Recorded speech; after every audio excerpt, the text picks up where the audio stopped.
आज के इस विश्लेषण में हम एक ऐसे मुद्दे पर बात करने वाले हैं जिसने पूरे देश के एजुकेशन सिस्टम को झकझोर कर रख दिया है। हम बात कर रहे हैं 3 मई 2026 को हुए नीट यूजी एग्जाम के सिस्टम ब्रेकडाउन की। ये एक ऐसा एग्जाम है जिसे इंडिया के सबसे टफ और सिक्योर एग्जाम्स में गिना जाता था। तो आखिर वो इतने बड़े कंट्रोवर्सी का शिकार कैसे हो गया? चलिए डिटेल में समझते हैं। 22,70,000 ये सिर्फ कोई डेटा पॉइंट या नंबर नहीं है।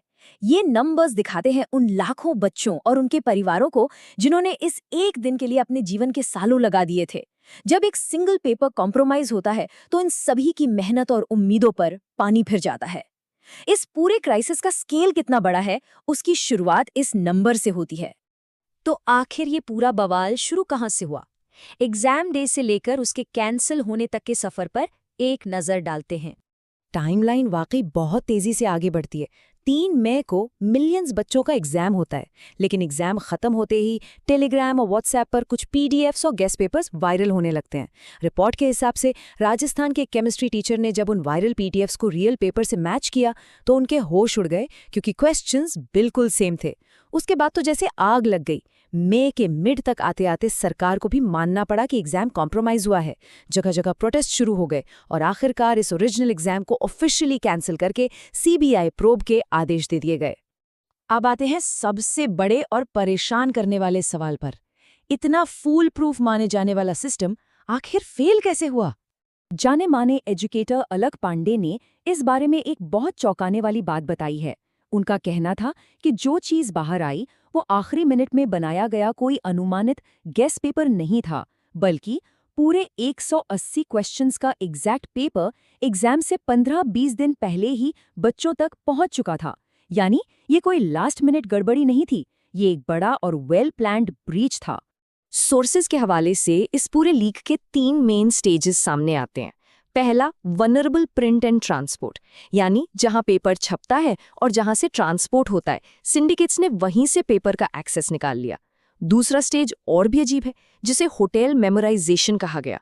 अमीर परिवारों के बच्चों को एग्जाम से एक रात पहले होटल्स में ले जाया जाता, उनके फोन्स ले लिए जाते और उन्हें पूरा आंसर पेपर रटवाया जाता था। और तीसरा स्टेप आया टेलीग्राम एक्सप्लोजन के रूप में। जिन मिडलमैन ने पेपर लिया, उन्होंने क्विक प्रॉफिट के चक्कर में उसे सोशल मीडिया पर डाल दिया और इस तरह एक छोटे से लीक ने नेशनल क्राइसिस का रूप ले लिया।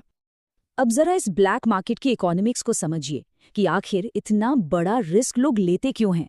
अगर कोई लीगल तरीके से प्राइवेट मेडिकल कॉलेज में एडमिशन लेता है तो उसका एस्टिमेटेड कॉस्ट 1 से 1.5 करोड़ रुपए तक आता है, जो कि बेहद एक्सपेंसिव है। और बस यही बात का फायदा उठाते हैं सिंडिकेट्स। वो गारंटीड पेपर 20 से 25 लाख में बेचते हैं, जिसे वेल्थी फैमिलीज कई हफ्ते पहले खरीद लेती हैं। और वही पेपर जब एग्जाम से एक रात पहले टेलीग्राम पर आता है तो लोग चंद रुपयों के मुनाफे के लिए उसे मात्र 500 रुपये में बेचने लगते हैं। लेकिन इन सभी टेक्निकलिटीज और पैसों के खेल के बीच हमें उस टोल को नहीं भूलना चाहिए जो बच्चों और उनके परिवारों में सहा है। इस मेंटल स्टेट को समझने के लिए एजुकेटर खान सर ने एक बड़ा ही रिलेटेबल एग्जाम्पल दिया है। उन्होंने बताया कि ये बिल्कुल वैसा है जैसे आप एक एरोप्लेन में बैठे हों और अचानक पायलट आपसे कह दे कि प्लेन क्रैश हो सकता है। जरा सोचिए, आपका वो पूरा सफर कितने डर और पैनिक में गुजरेगा। यही वो सेम एग्जैक्ट एंग्जाइटी और लॉस ऑफ कॉन्फिडेंस है जिसका सामना बच्चे इस लीक के डर के साए में कर रहे थे। जमीन पर इसका इम्पैक्ट वाकई दिल तोड़ने वाला था। रिपोर्ट्स का एस्टिमेट है कि बच्चों की कलेक्टिव मेहनत के लगभग 50 लाख साल बर्बाद हो गए। एडमिशन को लेकर इंटेंस अनसर्टेनिटी और मेंटल स्ट्रेस तो था ही, उसके ऊपर जो परिवार पहले ही आर्थिक रूप से कमजोर थे, उन पर री एग्जाम के ट्रैवल का एक एक्सट्रीम फाइनेंशियल बर्डन पड़ गया। हालात ये थे कि कई बच्चे ट्रैवल अफोर्ड करने के लिए रेलवे प्लेटफॉर्म्स पर सोते हुए पाए गए, और इन सब के बीच पेरेंट्स लगातार इस डर में जीते रहे कि कहीं उनका बच्चा इस निराशा में आकर कोई गलत कदम ना उठा ले। तो आखिर इस मैसिव फेलियर के लिए जिम्मेदार कौन है? इंस्टीट्यूशनल रिस्पॉन्स कैसा था? आइए इस पर बात करते हैं। यहाँ एक बहुत ही कड़वाती और हैरान करने वाली विडंबना देखने को मिलती है। एक तरफ तो स्टूडेंट सिक्योरिटी ऐसी होती है कि माइक्रोस्कोपिक लेवल पर चेकिंग की जाती है। बच्चों को ट्रांसपेरेंट वाटर बॉटल्स लानी होती हैं, जूते पहनकर आना अलाउड नहीं है। लेकिन दूसरी तरफ उनका खुद का सिस्टम सिक्योरिटी इतना वल्नरेबल है कि प्रिंटिंग प्रेस और ट्रांसपोर्ट जैसी जगहों से पेपर्स एफर्टलेसली बाहर आ जाते हैं। यानी छात्रों को तो पूरी तरह फ्रिस्क किया गया, पर इंटरनल सप्लाई चेन की कोई सख्त सिक्योरिटी थी ही नहीं। इस पूरे मामले में नेशनल टेस्टिंग एजेंसी यानी एनटीए का रिएक्शन कैसा था, ये नोट करना भी जरूरी है। शुरुआत में जब अफवाहें आई थीं तो एनटीए ने इन्हें पूरी तरह डिनाई कर दिया था, लेकिन बाद में जब जांच आगे बढ़ी तो रिपोर्ट के अनुसार उन्होंने एक पार्लियामेंट्री पैनल के सामने ये डिफेंड किया कि लीक उनके इंटरनल सिस्टम से नहीं हुआ था। इनके इस तरह के बदलते हुए स्टैंड ने लोगों के बचे खुचे ट्रस्ट को और भी हिला दिया। और इस तरह के इंस्टीट्यूशनल एपैथी से एजुकेटर्स और छात्रों के बीच गुस्सा उबाल पर था। हमने देखा कि अलग पांडे ने तो लीकर्स को टेररिस्ट तक कह दिया और उनके लिए फांसी या 10 साल की कड़ी सजा की मांग की। वहीं खान सर ने सीबीआई की जांच पर सवाल उठाते हुए कहा कि ऐसी इन्वेस्टिगेशंस में अक्सर सिर्फ छोटे मोहरे यानी पॉन्स ही पकड़े जाते हैं।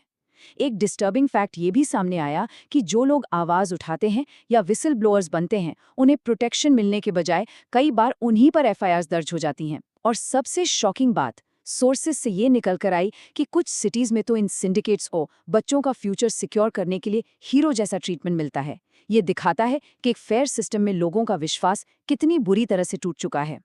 सिस्टम वाकई डैमेज हो चुका है, तो अब आगे क्या? इसे ठीक करने के लिए क्या डिस्कशंस हो रही हैं? इसे ठीक करने के लिए कुछ मेन सोल्यूशन सामने आए हैं। पहला है डिजिटल शिफ्ट।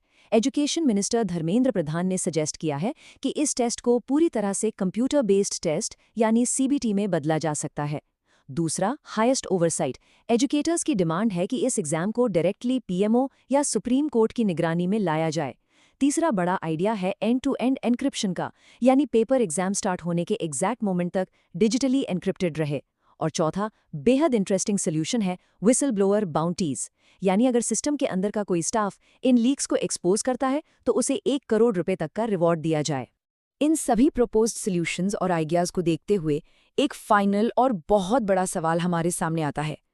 क्या एग्जाम को प्योरली डिजिटल करने से इन भ्रष्ट सिंडिकेट्स को हमेशा के लिए मात दी जा सकेगी, या फिर ये डिजिटलाइजेशन एक नए तरह के डिजिटल पेपर लीक को जन्म देगा?